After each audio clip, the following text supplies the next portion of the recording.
नमस्कार। कभी सोचा है कि एक भारतीय नागरिक होने का जो अधिकार हमारे पास है वो कितना मजबूत है? आज हम इसी सवाल का जवाब ढूंढेंगे भारतीय संविधान के अनुच्छेद 10 में, जो हमारी नागरिकता की सुरक्षा की गारंटी देता है। तो चलिए सीधे उस सवाल से शुरू करते हैं जो शायद कई लोगों के मन में आता होगा।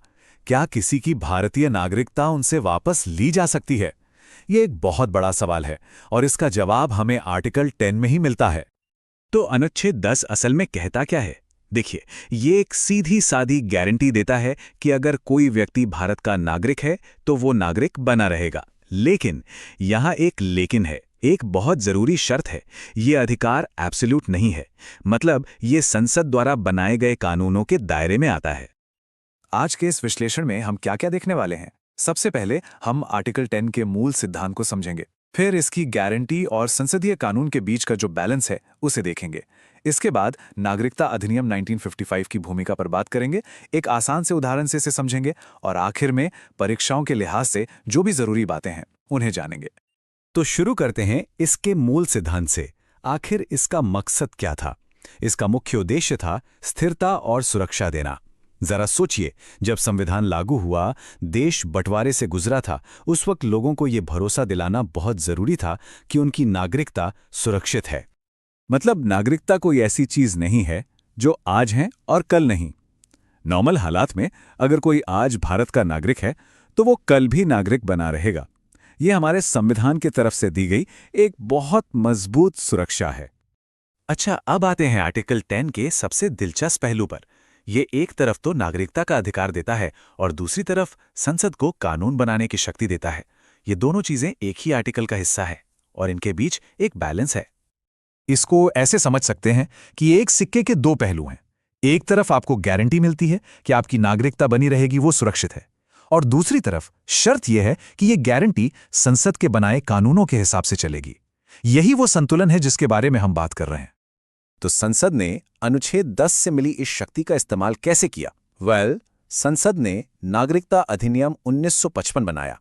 ये वही कानून है जिसमें नागरिकता कैसे मिलेगी और किन सूरतों में खत्म हो सकती है, इसकी पूरी डिटेल दी गई है। और ये हमें हमारे पहले सवाल पर वापस ले आता है। तो जवाब है हाँ, नागरिकता खत्म की जा सकती है, लेकिन सरकार ऐसा अपनी मर्जी से नहीं कर सकती। इसके लिए एक तय कानूनी प्रक्रिया है जिसका पालन करना ही होगा, और वो प्रक्रिया संसद के बनाए कानून में ही लिखी है। तो भाई, किन वजहों से नागरिकता जा सकती है? कानून में बहुत ही गंभीर कारण बताए गए हैं, जैसे कि आतंकवादी गतिविधियों में शामिल होना, देशद्रोह करना, या फिर धोखाधड़ी से नागरिकता लेना, या संविधान के प्रति वफादार न रहना। तो ये साफ है कि ये कोई आम प्रक्रिया नहीं है, ये सिर्फ बेहद गंभीर मामलों के लिए है। चलिए अब इसे एक बहुत ही प्रैक्टिकल उदाहरण से समझते हैं, ताकि एक आम इंसान के लिए इसका क्या मतलब है वो बिल्कुल साफ हो जाए।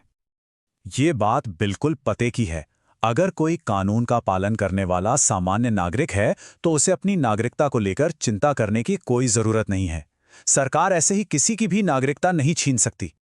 तो ज्यादातर लोगों के लिए जिनके पास अपनी पहचान और रहने के सबूत हैं, जैसे आधार या वोटर आईडी, उनकी नागरिकता एक स्थिर और स्थायी अधिकार है, और ये अधिकार उनकी आने वाली पीढ़ियों को भी मिलता है। हाँ, शर्त बस ये है कि वे किसी दूसरे देश की नागरिकता न ले लें। अब आते हैं उन जरूरी बातों पर जो खास तौर पर प्रतियोगी परीक्षाओं की तैयारी करने वालों के लिए बहुत जरूरी हैं। तो एग्जाम के लिए ये 5 बातें जरूर याद रखें। पहली, ये नागरिकता के बने रहने की बात करता है, मिलने की नहीं। दूसरी, ये अधिकार संसद के कानूनों के अधीन है। तीसरी, यही 1955 के नागरिकता अधिनियम का संवैधानिक आधार है। चौथी, नागरिकता पर आखिरी फैसला लेने का अधिकार संसद का है। और पांचवीं, ये सरकार को मनमानी करने से रोकता है, सब कुछ कानून के हिसाब से होगा। तो आखिर में हम कह सकते हैं कि अनुच्छेद 10 सिर्फ एक कानून का टुकड़ा नहीं है, ये असल में व्यक्ति और राज्य के बीच एक भरोसे का रिश्ता है। ये हमें याद दिलाता है कि एक लोकतंत्र में नागरिक अधिकार सुरक्षित तो हैं, लेकिन उनके साथ कुछ जिम्मेदारियां भी आती हैं, और यही संतुलन एक मजबूत राष्ट्र की पहचान है। आज के लिए बस इतना ही। नमस्कार।